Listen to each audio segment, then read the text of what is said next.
We know that third-party risk management is a pain, but what are we doing that actually is improving the situation? You're listening to Defense in Depth. Welcome to Defense in Depth. My name is David Spark.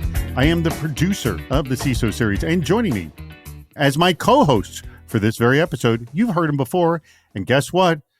You can't run away. You're going to hear him again. It's none other than Steve Zalewski. Steve, say hello to the audience. Hello, audience.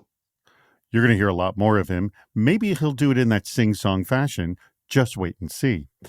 Our sponsor for today's episode is Scrut Automation. Stay aware, stay ahead, and stay compliant.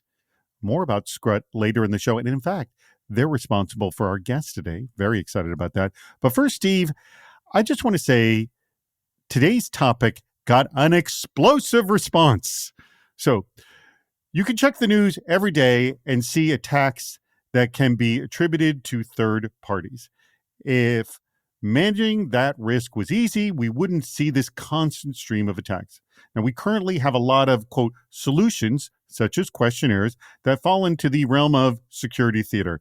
Nobody likes them. I have yet to meet a person who does, and nobody believes they actually work. While we can't hope for a silver bullet, you asked the question of the LinkedIn community, what is anyone doing to make third-party risk management reasonably better? And you got a ton of responses, didn't you? We almost got more comments than we did likes, and that never happens. A lot of opinions, and most of the responses were not me too. They were people thinking about this problem and thinking out of the box, right? Because third-party risk management historically versus where we're going, I was really, really happy to see, right, how much thoughtfulness went into the responses. Yes, because the majority of third-party risk management here is a lot of complaining, telling us what does not work.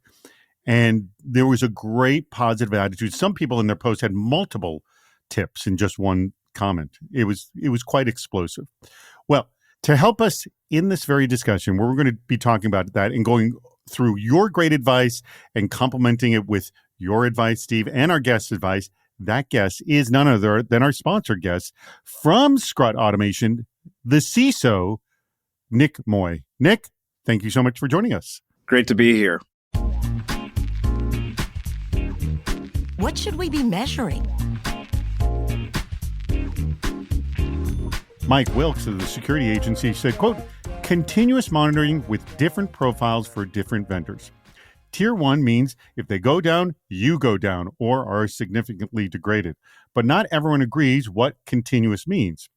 And Varesh Garg of Broadcom actually provided a list of 8 different ways to improve third-party relationships. I'm just going to call out 2 here. Number 1, Varesh said, active reconnaissance and penetration testing. Conduct some active reconnaissance and based on the vendor's criticality and relationship, perform penetration testing to identify potential vulnerabilities.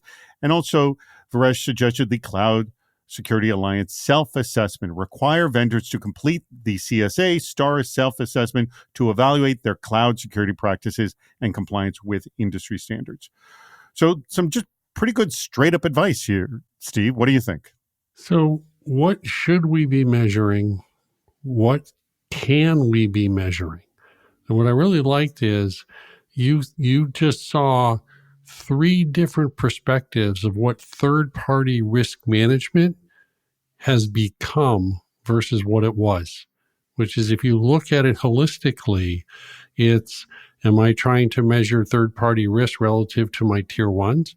Am I trying to answer the question of what are my highest risks for integration, or is it how do I provide evidence? And so what I like about this is that's 3 different ways, all of which are part of the solution. What's your take on this, Nick? And again, I mean, this seems like some basic good advice. It's not the silver bullet, not the full answer, but definitely positive direction. 100% agree. I think the great point that Mike makes is in answering the question of what should we be measuring, he's really reminding us it's like, who are we measuring? Are we measuring every vendor? Are we measuring the tier one vendors? And Varesh gets it too in his comment too about criticality matters. And I think that's super important. We can't forget that. Yeah, it's very interesting. Mike calls out because we're recording this soon, not too long after the big CrowdStrike debacle. And the question of what do we do when one vendor takes us down? And who would have thought this was the way we were all going to get taken down? It seems so bizarre. So I think going back to you, Nick, on this is how do you look at where you can be taken down and how you sort of build resilience on that? Yeah, no, totally. CrowdStrike was definitely a wake-up call. For us, we always look at where is this vendor in our product and how customer facing is it? Is this something our customers are going to directly interact with as part of our product that we've integrated into the product? Steve was talking about integration points. For us as a SaaS vendor, that's super important, right? We're always going to be integrating different vendors, technology, and different software packages into our products. And we have to be really serious and proactive and looking at, hey, if this breaks down, will the whole app break down? Will our customers be able to use the service that we're providing them? And Steve, I mean, that seems like a full-time job in itself. How does it not become a full-time job in itself? I'm going to say it's going to get worse before it gets better. And if we go back to the start, which was stay aware, stay ahead, and stay compliant. And I really like that catchphrase because stay aware, we realize there's 4 or 5 different perspectives here of how we have to stay aware of what we're trying to do. Stay ahead is how am I showing everybody else that you can trust me versus how can I verify that I can trust everybody else? And stay compliant is a whole lot of paperwork that we're having to generate for either case. And that's why I said it's going to get worse before it gets better because our ability to do all 3 of those things, right, relative to something we can't see but we have to trust, we're 20% of the journey there. What do most people think it is? And what's the reality? Jonathan Waldrop, who's the CISO over at the Weather Company, said, quote, "The longer I'm in this field, the more I realize that third-party risk management is everywhere except what you control. And the only thing you control is you. The key here is in how to build and frame your response. You absolutely must plan on the system/service thing being unavailable. How does your team or company carry on without it? We as an industry have long said it's not if, but when. Build your systems and processes with resiliency in mind and control what you control." So it's interesting. He's talking about you should be doing this, at day one when you're bringing on, not looking at this, posthumously or just after you've installed everything. And Andrew Townley of Archistry Incorporated said, quote, "If you're not prepared for the impact of disclosure, then don't share it with a third party. Even with a trickle down or viral clauses in the contract, it's really nth party risk management from the get-go. Most of the reason this is a problem is because nobody really understands the potential impact of the exposure." I would agree with that. "And therefore, it doesn't factor into the original sharing decision in the first place." So who knows if you can create legal anything to sort of control what we really don't understand here. But I really like this idea, Jonathan, what Jonathan said, and I'm going to toss this to you first, Nick, is just build this in the moment you onboard anything. And have you done that before?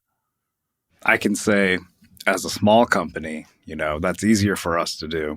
In previous roles at a big company, that's a luxury you don't always have. A little harder.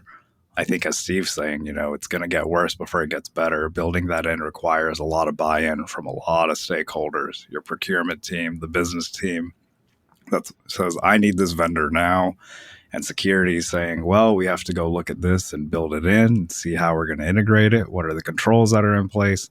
And all people hear is like, hey, you're going to slow me down a bit there. That's what it sounds like. I mean, I think if it's truly critical, and what Jonathan's also saying there in his comment is, you really have to understand how your business works. If you don't understand how your business works and you're just, it's really hard for you to know what kind of risk are you even trying to manage from that third party? Are you worried about, yeah. Let me ask you, is there like some kind of an equivalent of a chaos monkey that you can do to yourself to, chaos monkey is essentially this tool that Netflix created to essentially cause problems so they could build a stronger environment. But is there something like, hey, let's test this out. Let's turn this off, see what happens. Let's turn this off, see what happens. But, easier said than done because you could cause serious chaos if you truly do these things. So what do you do to see what your environment can and can't withstand? And then when you find that it can't withstand it, how you deal with it? Like, what are the ways you look at this? If you can't do a true like chaos monkey situation. Yeah, no, I mean, if only it were that easy, we could go turn something on that just randomly turns it off in a safe way. But, I think, and we've done this before, we'll go find, hey, that we have 3 different vendors doing the same thing as part of our vendor risk assessments.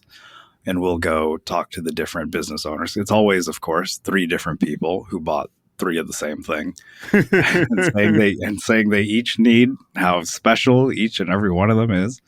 And as part of our kind of quarterly reviews, we may say, hey, look, IT team's going to turn off access to this one.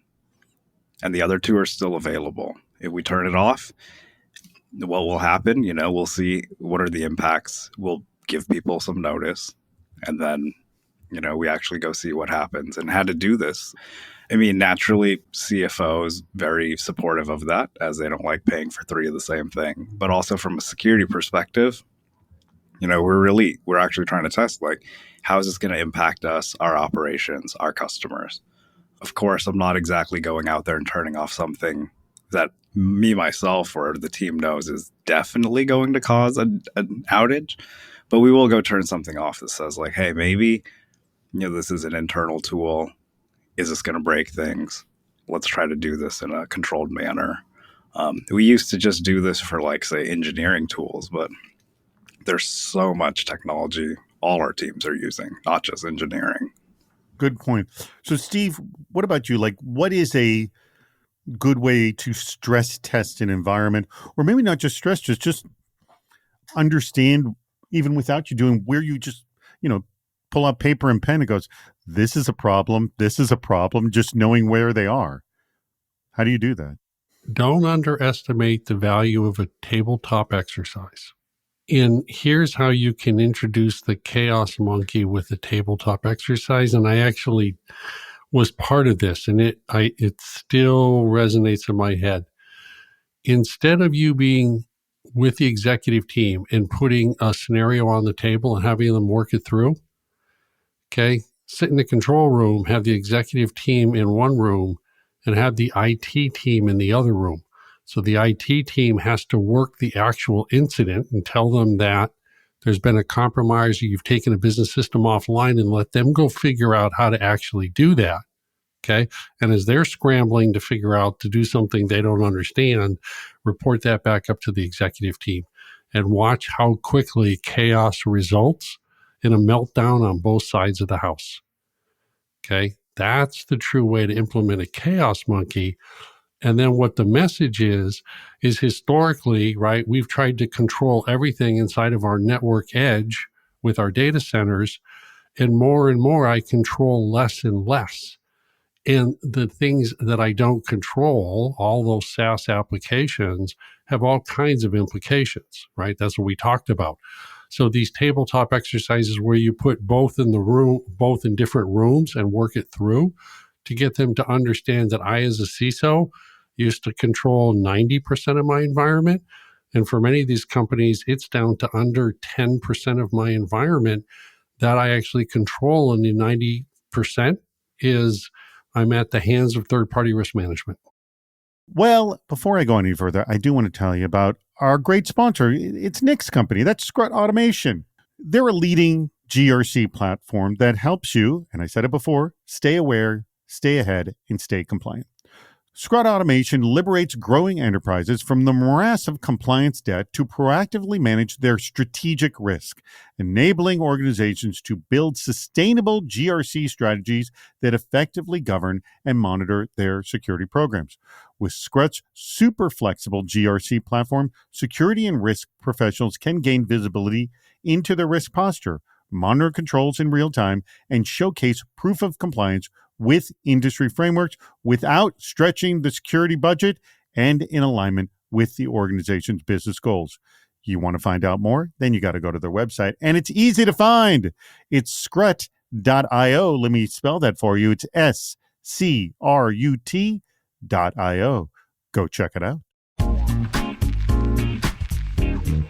What's the optimal approach?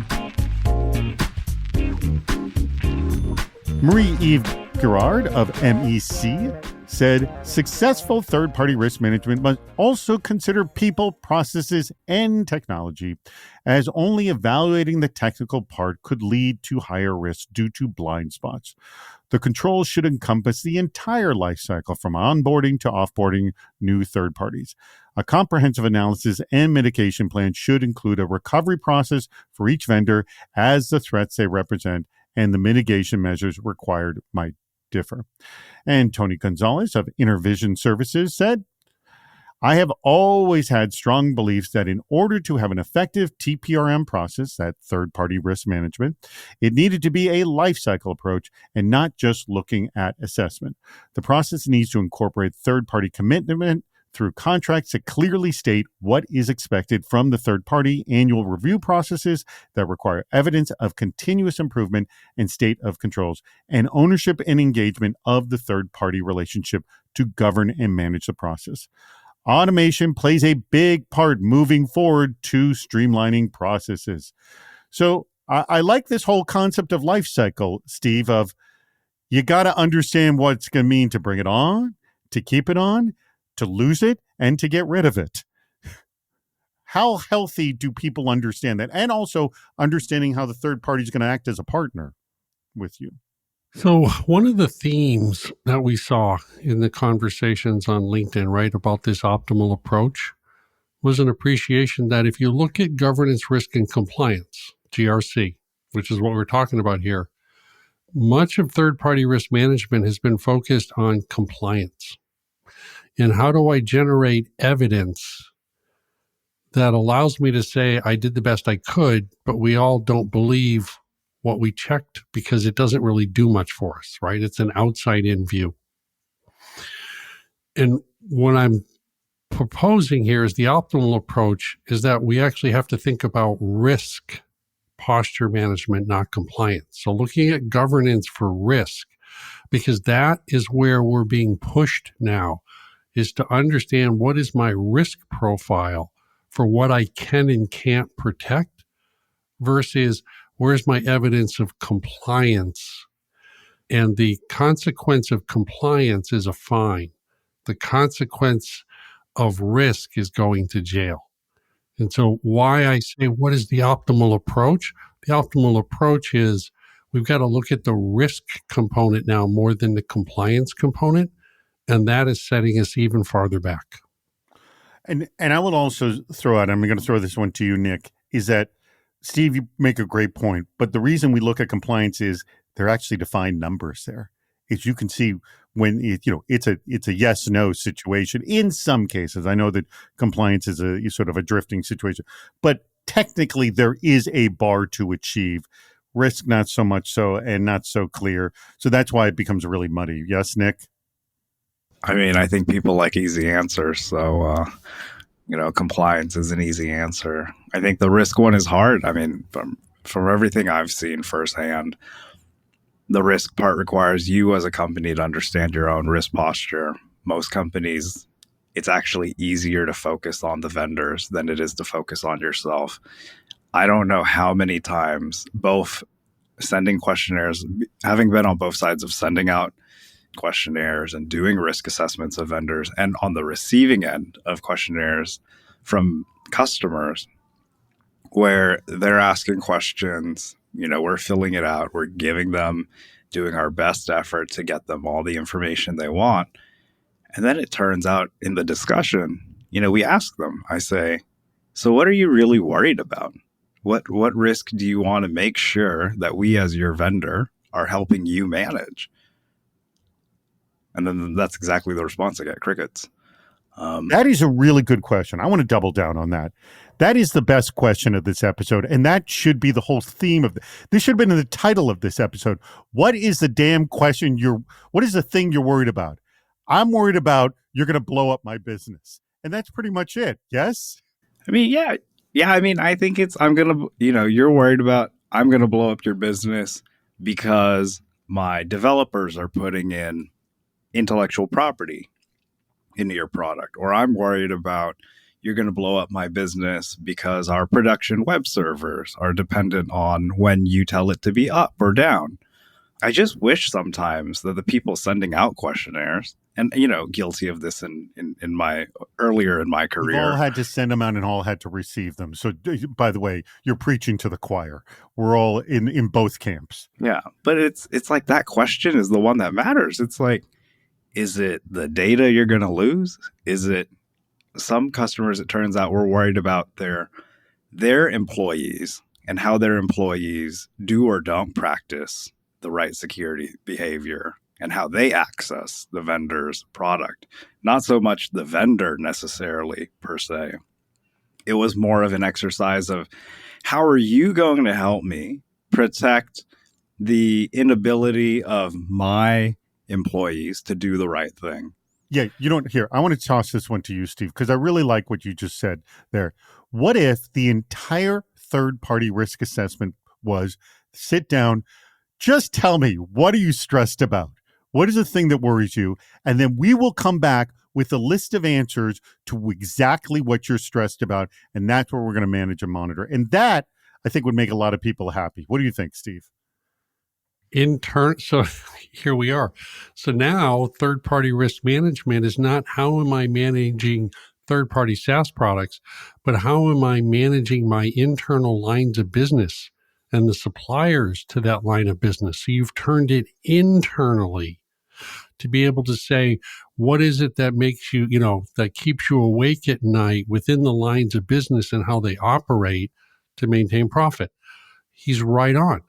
And so this is why I found this so fascinating is third-party risk management is not just looking out, it's looking in, right? And all of a sudden you're realizing, yep, because we're now understanding protecting the company is not the same as securing the company. And we have to think about protection and we have to talk about the compliance and risk component. So I really like this kind of focus because I think what Nick has said is here's the fourth dimension of third-party risk management. What else are we missing? Joseph Longo of GitLab said, quote, I would love to see a more risk-driven approach. We brought this up. Too many programs paint all vendors with the same broad brush.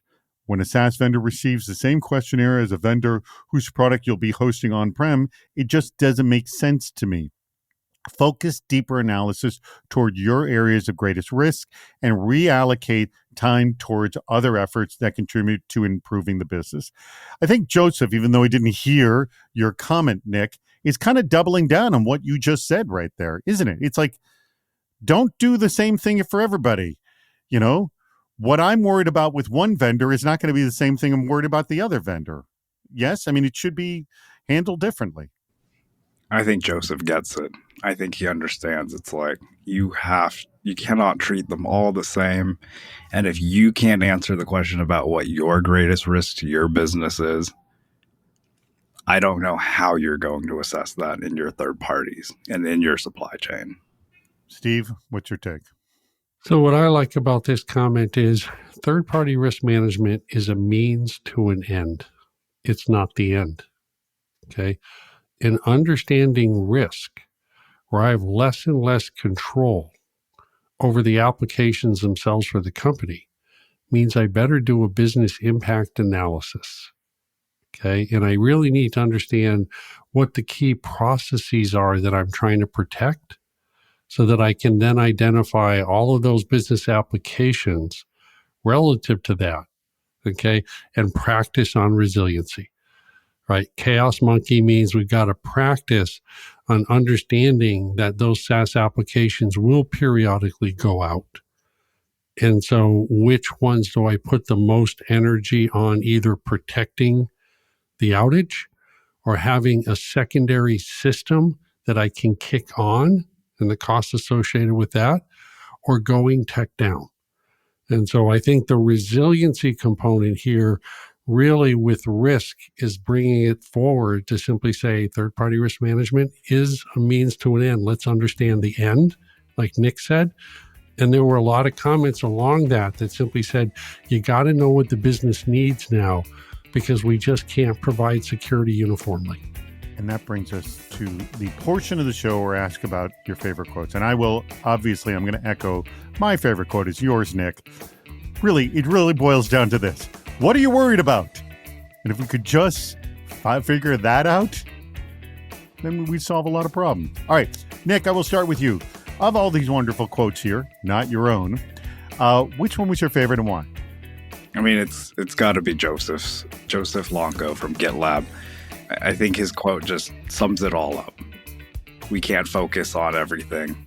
Focus on what matters, and do that no matter how limited or extensive your resources are. I think you'll have a better shot of getting the right thing done. Very good point. Steve, your favorite quote and why?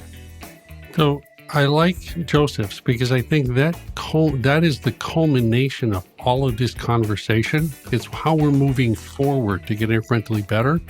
But I'm going to go with Tony Gonzalez at Intervision, because what he says is, I have a strong belief to have an effective TPRM process, it needs to be a lifecycle approach and not just looking at assessment, right? The need to incorporate third-party commitment through contracts that clearly state, right? Understanding what the business needs. So it is a lifecycle process, which I think we have to bear in mind. And then we look at Joseph's around and apply that with a risk mentality now, not a compliance mentality. It's like, it's also like brand building. Brand building is all about touch points, all the different touch points. So it's a combination of what are you worried about and sort of managing all these touch points all together. Good way of approaching third-party risk, I think, altogether. I want to thank Nick's company, that would be Scrut Automation, for sponsoring this very episode of the podcast. Remember, Scrut, stay aware, stay ahead, stay compliant. Just go to the website, scrut.io, for more about their GRC platform, which will help you, I believe, with this assessment of third-party vendors. I will let you have the very last word here, Nick, and that is, one is, I'm assuming people can reach out to you if they'd like to discuss more about third-party risk or heck, anything on GRC. But I believe you're hiring over at Scrut Automation. Is that true? Yep, we're hiring a security engineer right now, and can't wait to get that person on the team. Just like everybody else, I think we have a small but mighty team. Also, and as David said, please reach out. This is something we deal with every day, just internally. We have at least 100 vendors, and we're doing some interesting stuff ourselves to how do we actually scale that. So you are a customer of your product, dealing with your own third-party risk, and you are helping others with third-party risk. So you are in a life cycle, and you are helping with life cycles. I am in the middle of it. You're in the middle of a lot of it. All right. Well, the link to Nick's LinkedIn profile will be linked on the blog post for this very episode. You can find that. Sorry, it's Nick Moy, spelled, by the way, M-U-Y is how you spell Nick's last name. But you pronounce it Moy, not Muy, because Nick is not Spanish. I don't know if any Spanish person pronounces their last name that way anyways. But I'm sure people have pronounced your last name that way, yes? Oh, 100%. I've heard it all. All right. Can I have the second to last? Can I want to say something. Nick, he gets the last one, put it in before, right? Which is before Nick's. I want to thank our audience. We just got back from Black Hat DEF CON, all of us. And the number of people that approached me, that emailed me, that called me, it was so refreshing, right, to realize just how engaged our audience is to be part of the solution. So thank you, audience. Oh, yeah. I ran into a lot of, luckily, I got many of them to say nice things on video, and we will be putting out that video very shortly. In fact, are aiming to put it out on our 6th anniversary. So you will see that soon. A video of people saying nice things about us. And as I have said many times before, Steve, I have a very high tolerance for compliments. I can take it. So Well said. you think I've heard enough? I haven't. I can take more. So I want to thank our audience as always. We greatly appreciate your contributions and for listening to this show and heck, all our shows. But for this one, thank you for listening to Defense in Depth. We've reached the end of Defense in Depth. Make sure to subscribe so you don't miss yet another hot topic in cybersecurity. This show thrives on your contributions. Please write a review, leave a comment on LinkedIn or on our site, CISOseries.com, where you'll also see plenty of ways to participate, including recording a question or a comment for the show. If you're interested in sponsoring the podcast, contact David Spark directly at david@cisoseries.com. Thank you for listening to Defense in Depth.